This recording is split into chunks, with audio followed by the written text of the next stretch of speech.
आपने सुना होगा संतों के मुख से, ये जो कार्तिक स्नान होता है ये पति और पुत्र की दीर्घायु के लिए माताएं करती कार्तिक स्नान। तारों की छाया में होता है ना कार्तिक स्नान सुबह। और कार्तिक पूर्णिमा को फिर 108 दीपदान करने नदियों पर, तालाबों पर, गंगा जी, यमुना जी, ऐसे उनके घाटों पर जाती। एक बार यशोदा मैया ने कृष्ण की दीर्घायु के लिए कार्तिक स्नान किया और कार्तिक पूर्णिमा को दीपदान करने के लिए गई।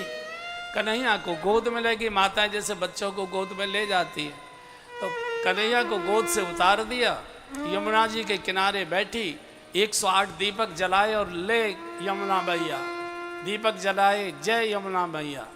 अच्छा, बच्चों को पानी में खेलने में और रेत में खेलने में बहुत आनंद आता है, तो भगवान यमुना जी में प्रवेश कर गए। बालक को छप छप करके खेलने का बहुत मन करता है पानी में। तो भगवान ने देखा कि मैया दीपक जला रही है, कुछ दीपक तो यमुना जी के प्रवाह में बहकर आगे तक चले गए, कुछ दीपक ऐसे थे जो बह नहीं पाए, किनारे पर ही चक्कर काटने लगे। तो छोटे थे भगवान, बालक थे, भगवान ने देखा मैया तो दीपक प्रवाहित करने में लगे, इसका कोई ध्यान नहीं है। तो जो दीपक बह नहीं पाए, भगवान के चारों ओर चक्कर काट रहे थे, उनको भगवान उठाए, पकड़े और बुझाएं जल में और झोली में डाल लें। ऐसे लगभग 30-40 दीपक भगवान ने अपनी झोली में भर लिए। जब पूजन हो गया तो मान का कन्हैया बेटा चलो, और जैसे ही कन्हैया को गोद में लिया तो बगल में 30-35 दीपक, तो बगल मोटी थी। तो माँ ने कहा, कन्हैया काहे तेरी झोली में? बोले मैया कछू होएगो? बोले दिखा तो सही। कन्हैया ने कहा मैया काई की झोली ना देखी जाओ करे। बोले काऊ की ना देखी जाओ करे, चोर की तो देखी जाए, देखा क्या है? तो देखे तो 30-35 दीपक। माँ ने कहा कन्हैया जेते ने कहा करो रे, मैं तो तेरी दीर्घायु के लिए दीपक प्रवाहित करके आई, यमुना जी में दान करके आई, और तू दीपक लौटा लायो। भगवान ने कहा मैया लौट आए के ना लायो? बोले तो? बोले जी अपने आप आए गए। अपने आप कैसे आ गए? तब कन्हैया ने कहा माँ, जब तुम दीप दान कर रही थी तो कुछ दीपक ऐसे थे जो यमुना जी की धारा के साथ प्रवाह में दूर बहकर आगे चले गए। ये बेचारे दीपक ऐसे थे जो प्रवाह छोड़कर मेरे चारों ओर घूमने लगे, और मेरा ये जन्म जन्म का स्वभाव रहा है, जो जगत के प्रवाह को छोड़कर एक बार मेरे चरणों के चक्कर काटता है, उसको उठाकर मैं अपनी झोली में रख लिया करता हूँ, उसे मैं जाने नहीं देता। सारे जगत के प्रवाह को छोड़कर जो एक बार मेरी चरणों में आ जाता है, मेरे चक्कर काटता है, उसको मैं जाने नहीं देता। कोई घनश्याम सा गालो भाई, कोई घनश्याम सा नहीं देखा। गाइए, कोई घनश्याम सा नहीं देखा, जो भी देखा वो बेवफा देखा, जो भी देखा वो बेवफा देखा। कोई घनश्याम सा नहीं देखा। जय जय। कोई घनश्याम सा नहीं देखा। योगियों के ध्यान में जो आता नहीं, योगियों के ध्यान में जो आता नहीं, संग भगतों के नाचते देखा। जय जय। संग भगतों के नाचते देखा, जो भी देखा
कहता है, देखा मैं भी आया हूँ आपके दर पे, मैं भी श्याम बाबा, मैं भी आया आपके दर पे, मैं भी आया हूँ आपके दर पे, जब कोई आसरा नहीं देखा है, जब कोई आसरा नहीं देखा, कोई घनश्याम सा नहीं देखा, कोई घनश्याम सा नहीं इसलिए देखा। हरे रामा राम रामा हरे सब पीछे तक, जहां तक आवाज जा रही है सब बजाइए, सब गाइए। रामा रामा रामा हरे हरे, हरे कृष्णा कृष्णा कृष्णा हरे हरे, हरे कृष्णा कृष्णा कृष्णा हरे हरे, हरे राम राम राम हरे हरे, हरे कृष्णा कृष्णा कृष्णा हरे हरे हरे राम राम राम हरे हरे, हरे कृष्णा कृष्णा कृष्णा हरे राम राम राम हरे हरे, हरे राम राम राम हरे हरे। कोई घनश्याम सा नहीं देखा। शरणागत को भगवान अपनी झोली में रख लेता है। मेरा कोई नहीं है प्रभु इस दुनिया में, आप कहते थे, बोले मैं हूं ना तेरा, ये मैं हूं ना वहीं से आया है, ये भगवान के यहाँ से आया, मैं हूं ना आया है। झुंझुनू में भी आ गया कि नहीं आ गया है, मैं हूं ना, तो वहीं से आया। तो हनुमान जी ने कहा प्रभु, ऊपर बोले, भगवान ने कहा भैया पैदल चलते चलते थक गए, हमारे बस की बात नहीं, इतनी ऊंची चढ़ाई पर हम नहीं चढ़ पाएंगे। हनुमान जी ने कहा प्रभु अभी तक तो वाहन नहीं था, अब तो वाहन तैयार है। कौन सा वाहन तैयार है? बोले नैनो तैयार खड़ी है, बैठो। मतलब बोले मेरे कंधे पर बैठे। लक्ष्मण जी ने कहा प्रभु आप बैठो, मैं तो नहीं बैठूंगा, बंदर है, इसका कोई भरोसा नहीं, कहाँ फल देखेगा और छलांग लगा दी गिरा देगा गड्ढे में, मेरे बस के नहीं। भगवान ने कहा कि नहीं लखन, ये बंदर गड्ढे में नहीं गिराता, ये बंदर तो गड्ढे में गिरे हुए को अपने कंधे पर उठा लिया करता है बेटा, कोई चिंता मत करो, ये ज्ञान नामक गण्यम है, ये सकल गुण निधान है। एक कंधे पर भगवान को बिठाया, एक कंधे पर लक्ष्मण जी को बिठाया और जय श्री राम किया, छलांग लगाई एकदम पहाड़ की चोटी पर। जब दोनों को कंधे से उतारा, उतरते ही लक्ष्मण जी ने 2 बार भगवान के चरणों में साष्टांग प्रणाम किया। भगवान ने कहा क्या हुआ लखन, साष्टांग प्रणाम क्यों, यात्रा सकुशल हुई? इसलिए बोले नहीं महाराज, गलतफहमी दूर हो गई। इसलिए क्या गलतफहमी थी प्रभु? मुझे गलतफहमी थी जब आपने कहा, इसने कहा आपने कहा कि तय मम प्रिय लक्ष्मण ते दूना, तू मेरे लक्ष्मण से दूना प्रिय है। ये भगवान दूना नहीं है, मुझसे चौगुना है। भगवान ने पूछा कैसे? बोले मैं शेष नारायण हूँ, जैसे तैसे मैं आपके वजन को ही सहन कर पाता हूँ, लेकिन इसने शेष नारायण और आदि नारायण दोनों को एक साथ उठा लिया। महाराज ये निश्चित मुझसे दूना है, और भक्त भगवान से दूना ही हुआ करता है। भक्त हमेशा भगवान से दूना हुआ करता है। सुग्रीव आया है, अग्नि प्रकट हुई है, भगवान ने उससे मित्रता की तो पूछा कि कि तुम सुग्रीव यहाँ क्यों रहते हो? बोले मेरा बड़ा भाई बाली बहुत प्यार करता था मुझे, लेकिन एक बार एक राक्षस के पीछे दौड़ कर गया, मैं भी गया, मायावी राक्षस गुफा में घुस गया।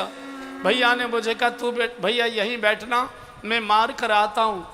1 महीने तक वो नहीं लौटा बाली भैया मेरा, और खून की धारा आई। मैंने सोचा भैया को मार दिया उस राक्षस ने, अब मुझे भी मार देगा। और ये मैं उसका गुफा के मुंह पर पत्थर रख के और चला आया नगर में। सिंहासन खाली देखा तो सचिवों ने, नगरवासियों ने मुझे जबरदस्ती गद्दी पर बिठा दिया। और वो जब आया और मुझे गद्दी पर बैठे देखा, इतना क्रोध में लाल लाल हो गया, इतना मारा मुझे, इतना मारा, ठोकरों को मार मार के ठोकरों से भगा दिया। खबरदार इधर की ओर देखा तो तब से मैं यहाँ छुपा हुआ हूँ, यहाँ वो शाप के कारण आ नहीं सकता। भगवान ने कहा चिंता मत कर, जेन मित्र दुख होए दुखारी, तिने बिलोकत पातक भारी। अब मेरी तेरी मित्रता हो गई है, जा ललकार बाली को, मैं तेरी सहायता करूँगा। तो सुग्रीव ने कहा भगवान ऐसा करो, आप ललकारे आओ, आप ललकारे। भगवान ने कहा नहीं, ललकारना तो तुझे ही पड़ेगा, बुराई से जूझना तो जीव को ही पड़ेगा, संकट से तो जूझना जीव को ही पड़ेगा। हाँ, अगर मेरी शरणागति रहोगे, मेरी ओर ध्यान लगाए रखोगे, तो मैं पीछे से तुम्हारी सहायता तो कर दूंगा। ये नहीं हो सकता तुम बेटा टीवी से ही चुप के रहो और मैं तुम्हारे सारे झंझट दूर कर जाऊं, ये नहीं हो सकता। संघर्ष तो जीव को ही करना पड़ेगा। चला, और जैसे ही सुग्रीव पीछे मुड़ मुड़ कर देख रहा, प्रभु इधर उधर ध्यान नहीं देना, मार डालेगा मार डालेगा। और जैसे ही मुक्का मारा सुग्रीव को, भागा वहां से, प्रभु भैया नहीं है, मेरा काल है। भगवान ने कहा मैं पहचान नहीं पाया था, अब जा। और मेली कंठ सुमन कई माला, भगवान ने अपने गले के हार को सुग्रीव को डाला है, और फिर पेड़ की आड़ में छुपकर बाली को मारा। बाली धड़ाम से गिरा है। भगवान पहुंचे पास में, बेटा भी आ गया अंगद, पत्नी तारा भी रोते रोते आ गई। अभी बाली थोड़ा जिंदा था। तो बाली ने कहा भगवान मैंने आपका क्या बिगाड़ा था? मैं बैरी सुग्रीव प्यारा, हम तो दोनों भाई, हमारी आपस में लड़ाई थी, आप क्यों बीच में आए? कारण कवन नाथ मोह मारा, मैंने आपका क्या बिगाड़ा था? भगवान ने कहा बाली तू नीच है, तू पापी है, तू अपराधी है, तू दुष्ट है। तूने अपने छोटे भाई की पत्नी जो बेटी के समान मानी जाती है, उसको तूने अपने पास रखा हुआ है हरण में अपने, इसलिए तू पापी है, तू मरने ही लायक है। तो बाली हंस पड़ा। बाली ने कहा भगवान बुरा मत मानना, पढ़े लिखे तो आप हो, लेकिन व्याकरण में ग्रामर आपकी थोड़ी कमजोर रह गई। बोले कैसे? बोले आपको कालों का ज्ञान नहीं है। आप कह रहे तू पापी है, तू दुष्ट है, तू नीच है, अपराधी है। प्रभु ये भूतकाल की घटना हो गई, मैं पापी था, नीच था, अपराधी था, दुष्ट था। सरकार अब तो मैं आपके चरणों में पड़ा हुआ हूं, मेरे जैसा कौन पुण्यात्मा होगा, मेरे जैसा कौन भाग्यशाली होगा। जन्म जन्म मुनि यतन करानी, जन्म जन्म मुनि यतन करानी, जन्म जन्म मुनि यतन कराही, जन्म जन्म मुनि यतन करानी, अंतराम कही आवत नानी, अंतराम। कही आवत। प्रभु ऐसा संयोग तो ऋषि मुनियों को भी नहीं मिलता। आपके चरणों का दर्शन कर रहा हूँ और मेरे प्राण जा रहे हैं। बाली का बहुत विधि विधान से भगवान ने उत्तर क्रिया कराई है, तारा आदि को सांत्वना दी है, लेकिन प्राण निकलने से पूर्व जब तक बाली को होश रहा, एक काम अच्छा कर गया। अंगद पास खड़ा खड़ा रो रहा था, तो घायल लेटे पड़े बाली ने अंगद का हाथ पकड़ा और प्रभु के हाथ में दे दिया। भगवान इसे स्वीकार कर ले। तनय मम सम विनय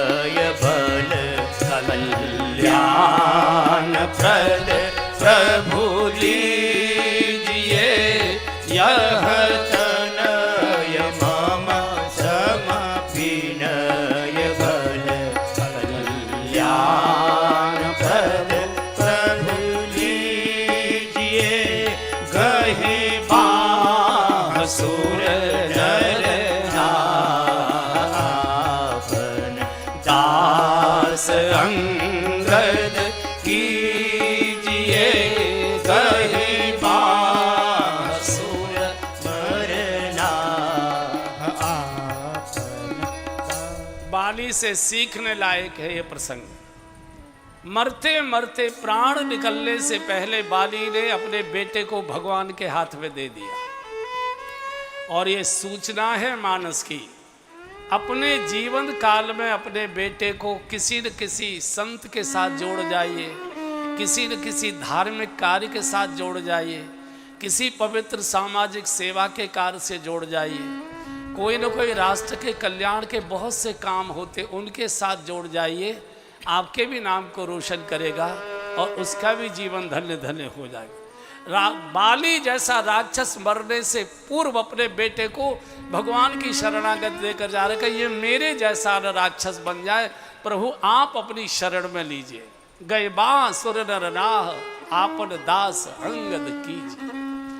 और ये नियम है बंधुओं कि सत्संग में आप तो आते हैं, वंदनीय हैं, आपको मेरा प्रणाम है व्यासपीठ सहित, लेकिन बच्चों को भी लाने की आदत डालिए बचपन से।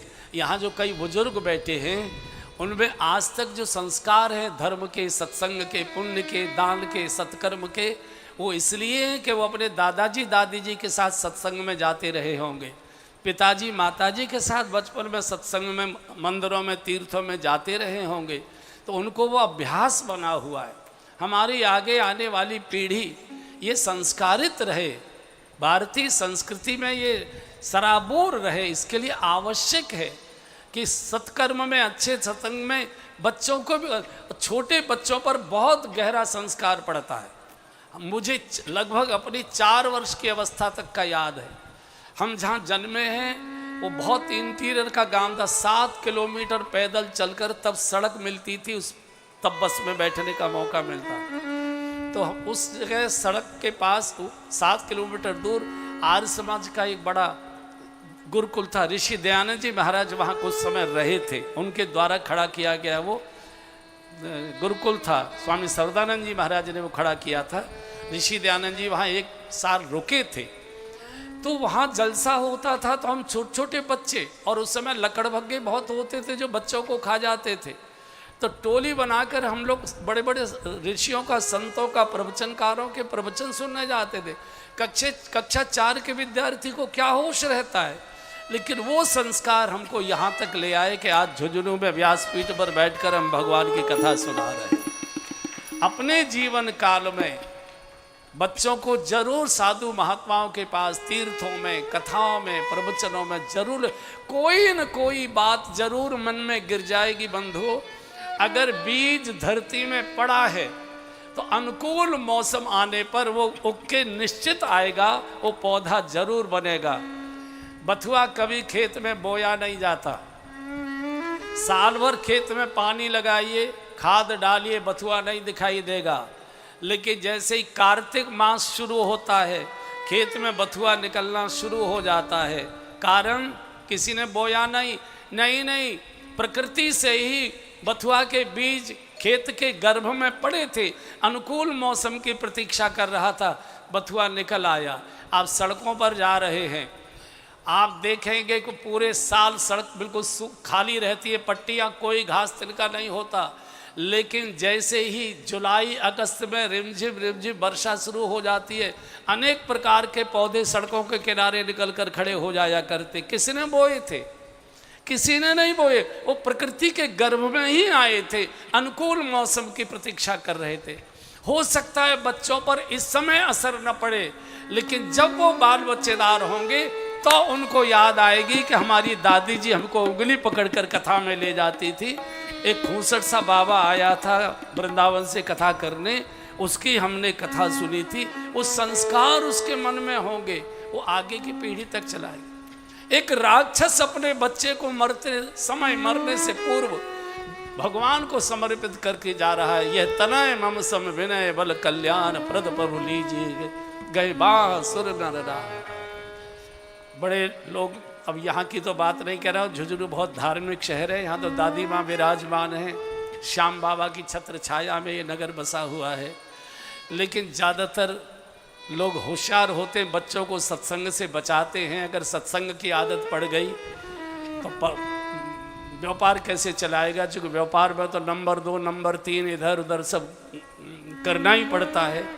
तो बूढ़े बूढ़े कथा में जाएंगे, जवान बच्चों को नहीं आने देते। वो जो डोंगरे जी महाराज, हम में से कई बुजुर्ग बंधुओं ने उनके दर्शन किए होंगे, उनके श्रीमुख से श्रीमद् भागवत कथा सुनी होगी। बड़े दिव्य पुरुष थे। वो हंसी मजाक ज़्यादा करते नहीं थे, बहुत गंभीर कथा कहते थे, लेकिन कभी कभी वो भी चुटकुला सुना देते थे। तो इस अंगद के प्रसंग पर वो सुना रहे थे कि एक सेठ जी थे, झुंझुनू के नहीं थे, बीकानेर के थे। तो उनको कथा सुनने की आदत थी। रोज वो पंडित जी के पास जाकर 1 घंटे कथा सुनकर फिर अपनी दुकान पर आके बैठते थे। दाल चावल चीनी, ये कौन सी, क्या कहते हैं इसको, कौन सी दुकान होती है? पंसारी। पंसारी की दुकान, जिसमें दाल है, अनेक प्रकार के चावल है, चीनी है, वगैरह वगैरह। ये नियम था उनका नित्य कथा सुनना। एक दिन उनको किसी बड़ी रिश्तेदारी में कोई कुछ हो गई घटना आदि, तो वहाँ जाना था। तो कहा बेटा कल मुझे वहाँ जाना है, मैं कल सत्संग नहीं सुन पाऊँगा, देर से आऊँगा।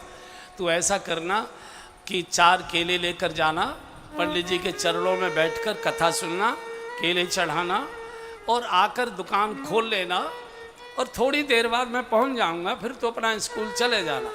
बालक तो बड़ा गदगद हुआ कि बाबूजी रोज़ कथा सुनते थे, हमको कभी नहीं जाने देते थे। बड़ी उत्सुकता से वो बालक कथा सुनने गया। उस दिन महाराज जी ने गाय की महिमा पर कथा प्रवचन दिया, गाय की महिमा सुनाई। गाय में 33 करोड़ देवताओं का वास होता है। गाय की सेवा करने से, गाय की पूजा करने से, गाय को लोआ खिलाने से, आटा खिलाने से बड़ा पुण्य मिलता है, स्वर्ग मिलता है, धन धान्य बढ़ता है, भगवत कृपा बढ़ती है। ऐसे बालक तो गदगद हो गया, कोमल हृदय बच्चे का। कथा सुनकर प्रणाम करके दुकान पर आया, दुकान खोली तो चावल की बोरी बाहर, दाल की बोरी बाहर रखी जाती है ना, फट पर भीतर से निकाल कर बैठा था। इतने में सवेरे गायें घूमती हैं बाजार में, चूँकि रात का कुछ पड़ा होता है तो गायों को खाने को मिलता है।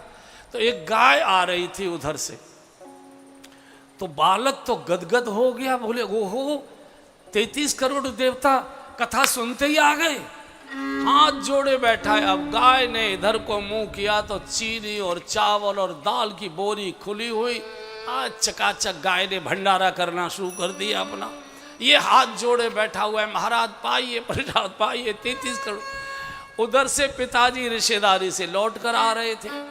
दूर से देखा बगला भगत ये आंख बंद किए बैठा है और गाय सारी दाल चीनी खाई जा रही है। मूर्ख कहीं के, एकदम आते जाए मूर्ख कहीं के, आंख खोल, तुझे दिखाई नहीं दे रहा है गाय ये चावल खा जा। अरे नहीं बाबूजी, ऐसा मत बोलना, अपराध हो जाएगा। तो क्या अपराध हो जाएगा? बोले गाय नहीं है, इसमें 33 करोड़ देवता वास कर रहे हैं, ये 33 करोड़ देवता भोग लगा रहे। अरे मूर्ख, ये बहकी बहकी बात कहाँ से सीख के आया? बोले आज महाराज जी ने कथा में सुनाया था कि गाय में 33 करोड़ देवताओं का वास होता है, तो गाय की सेवा करने से, खिलाने पिलाने से 33 करोड़ देवताओं का पुण्य मिलता है। तो कथा सुनी, ये 33 करोड़ देवता का। अरे मूर्ख कहीं के, ये कथा सुनने की होती है कि संग ले जाने की होती है? तू दुकान तक संग ले आया? अरे कथा तो पंडाल में ही झाड़ कर और इडली डोसा खाने की होती है और किसी काम की नहीं होती है। ये जो भीड़ दिखाई दे रही है कथा की नहीं है, ये मैं भी जानता हूँ।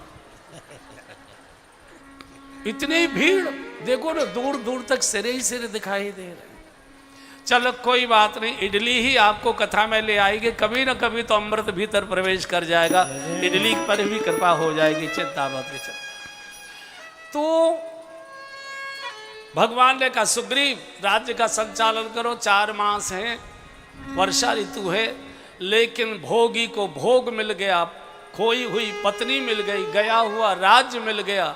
और व्यक्ति जब संकट होता है तो मंदिरों में नाक रगड़ता है, संकट दूर हो जाता तो कथा छोड़कर क्लब की ओर जाया करता है, फिर इधर उधर बहुत भटकता है। भगवान ने कहा लखन सुग्रीव सुध मोर बिसारी, सुग्रीव ने भी मुझे भुला दिया, ला मेरा धनुष बाण।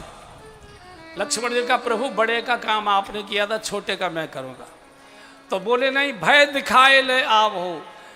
इधर से हनुमान जी पहुंचे भागे भागे दूसरे रास्ते से, लक्ष्मण जी तो मार ही देंगे। अरे पत्नियों के साथ चौपड़ खेल रहा था सुग्रीव। हनुमान जी ने कहा सुग्रीव ये करना तेरा काम था, तुझे मालूम है जिस बाण से भगवान ने बाली को मारा था, मारने के बाद वो बाण कहाँ चला गया था? बोले भगवान के तर्कस में ही चला गया था लौटकर। क्यों गया था? बोले मोह ना है मालूम। बोले मैं बता रहा हूं, वो तेरे लिए गया था। तट! और यहां से सुग्रीव को लेकर हनुमान जी आते, बहुत क्षमा मांगता है, प्रभु हम तो कामी जीव हैं। भगवान ने कहा कोई बात नहीं, अब तुम सेना को भेजो, चारों दिशाओं में बानरों को भेजा, प्रमुख प्रमुख बानरों को दक्षिण दिशा के लिए भेजा। सब चले गए। बाद में हनुमान जी जब प्रणाम करने के लिए रुके तो भगवान ने हनुमान को पास बुला कर कहा हनुमान ये ले मेरी मुद्रिका, संभाल कर रखना, जानकी जी को मेरे विरह की कथा सुनाना और जानकी जी की विरह की कथा मुझे आके बताना। ये मुद्रिका देना और उनका कुछ चिन्ह लेकर आना। हनुमान जी ने कहा प्रभु मेरी तो शादी भी नहीं हुई, मुझे तो संयोग वियोग का कोई अनुभव नहीं है। ये सब बड़े बूढ़े लोग हैं, बाल बच्चेदार हैं, इनको पत्नी वियोग और ये सब मालूम है, इनको कहिए तो ये अच्छी कथा आपकी सुना देंगे। भगवान ने कहा नहीं हनुमान, इनमें से एक भी कोई मेरे विरह की कथा नहीं सुनाएगा। ये अपने विरह का रोना शुरू कर देंगे, कितने दिन हो गए बच्चों का मुँह नहीं देखा है, मेरे विरह की कथा तू ही सुना सकता है। और यहाँ से और सुन हनुमान, जानकी मेरे अतिरिक्त किसी पर पुरुष की ओर न आंख उठाकर देखती हैं, न किसी पर पुरुष से बात करती हैं। अगर तुमसे जानकी जी बात करना स्वीकार न करें तो तुम मेरी कसम खाकर उनको कहना, मैं करुणा निधान भगवान श्री राम की सौगंध खाकर कहता हूँ। जानकी जी भगवान को एजी ओजी करके नहीं बुलाती थी। अच्छा चलो एजी ओजी करके बुलाएं तो भी अच्छा लगता है, अब तो जी निकल गया, अब तो सीधी चौके में से ए, अब बीबी नहीं बोलते। ए के आगे कौन सा अक्षर मालूम ही नहीं। यहां से चले हैं सारे बानर खोजते हुए सागर के किनारे पहुंचे। यहाँ संपाति नामक जटायु ने कहा कि मेरी दृष्टि अपार है, मैं देखो तुम नाही गीधई दृष्टि अपार। मैं यहाँ से देखता हूँ कि अशोक वाटिका में अशोक वृक्ष के नीचे जानकी जी कैद के रूप में विराजमान है। तो तुम में से कोई जा सकता है और आ सकता है तो हिम्मत करो। सब बानर घबरा गए। कोई कहता है मैं बूढ़ा हो गया हूँ, जब जवान था तो साथ साथ चक्कर लगा लेता था। कोई कहता है जा सकता हूँ, आ नहीं सकता। कोई कहता है कि मैं आधी दूर जा सकता हूँ, पूरी दूर नहीं जा सकता। सब अपने अपने बखान का वर्णन कर रहे थे। हनुमान जी किले काटिया खेल रहे थे। बच्चों को बालू में खेलने में बड़ा आनंद आता है। अच्छा हनुमान जी तो कभी बड़े हुए ही नहीं। आरती कीजिए हनुमान लला, छोटा बच्चा। तो जाओ जी ने कहा ए हनुमान का चुप साध रहे बलवाना भले आदमी, हम इतनी देर से रो रहे हैं, परेशान हैं, कैसे सागर पार करें, कैसे सागर पार करें, और तू कुछ बोल नहीं रहा और तुझे मालूम नहीं है। थोड़ा माइक कम करो। अपनी बचपन याद करो, तुमने बचपन में कितना कितना पौरुष और पुरुषार्थ का प्रदर्शन किया। ए बाल समय रवि भव चलियो तब तीनहु लोक भयो अंगियार। अरे ताहि सो त्रास भयो जग को यह संकट काहू पे जातन, चारों संकट काहू पे जातन, चारों संकट काहू पे जातन।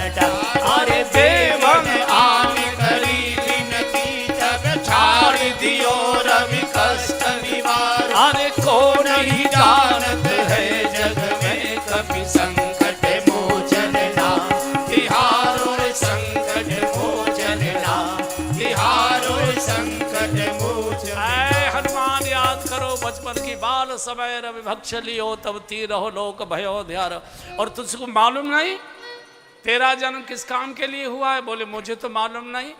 जाओ वज्र का तेरा काम केवल राम काज के लिए ही हुआ है। और जैसे ही कान में अमृतमय शब्द आया राम काज लगी तब अवतारा, राम काज लगी तब अवतारा, सुनतई भय पर्वता कारा,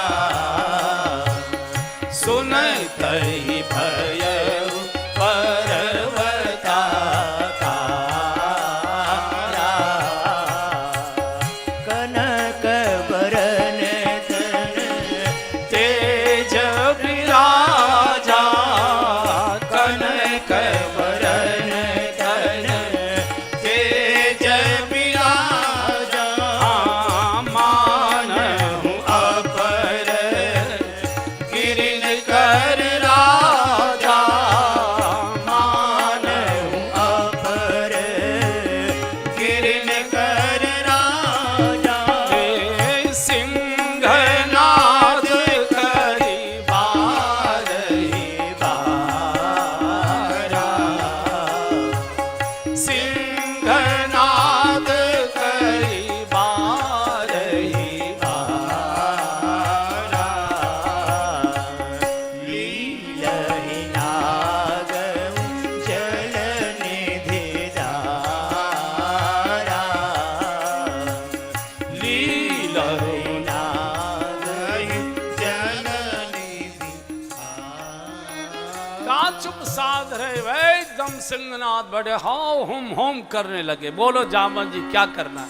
सागर लील जाऊं, अशोक वाटिका को उखाड़ लाऊं, जानकी माता जी को पीठ पर बिठा लाऊं, क्या करना है? जाओ वजीर का इनमें से एक भी काम नहीं कर रहा। फिर क्या करना है? बोले इतना करहु तात तुम जाई, गाइए इतना करहु तात तुम जाई, सीता ही देखे कहु सोध आई, सीता ही देखे कहु सोध आई, तब निज भुज बल राजीव नयना, तब निज भुज बल राजीव नयना, कौतुक लागे संग कपि सेना, कौतुक लागे। केवल इतना करना है कि यहाँ से लंका जाना, माँ का दर्शन करना, भगवान का संदेश माँ को देना और माँ का कोई चिन्ह संदेश लाकर भगवान को देना, इससे ज़्यादा कुछ नहीं करना। फिर निज भुजबल राजीव नयना, भगवान श्री राम अपनी भुजाओं से रावण को जीतेंगे। फिर वो जो आज्ञा करेंगे उसका हम पालन करेंगे। सेवक स्वामी का आज्ञा पालक हुआ करता है। यहाँ से चलो। सबको मानसिक रूप से हनुमान जी ने प्रणाम। यह कही नाय सवन कहू माथा, सबको हनुमान जी माथा टेक टेक कर प्रणाम कर रहे हैं। देखो सबके प्रणाम लेना तो सब चाहते, लेकिन सबको प्रणाम करना बहुत कठिन होता है। और पूरे बानरों में हनुमान जी की ताकत का एक भी बानर नहीं है, फिर भी हनुमान जी सबके कदमों में चरणों में सिर रख रख कर प्रणाम कर रहे हैं। आशीर्वाद दीजिए, आशीर्वाद दीजिए, आशीर्वाद दीजिए, मैं प्रभु कार्य पूर्ण कर सकूं। और आशीर्वाद कोई ठेकेदार नहीं होते कि इन्हीं पर आशीर्वाद का ठेका है। आशीर्वाद कोई भी दे सकता है, केवल हमारा झुका हुआ शीश चाहिए, जुड़े हुए हाथ चाहिए, डबडबाती आंखें चाहिए, करुणा का शब्द चाहिए। कोई भी आशीर्वाद देगा। बच्चों के भी आशीर्वाद फलित होते हैं।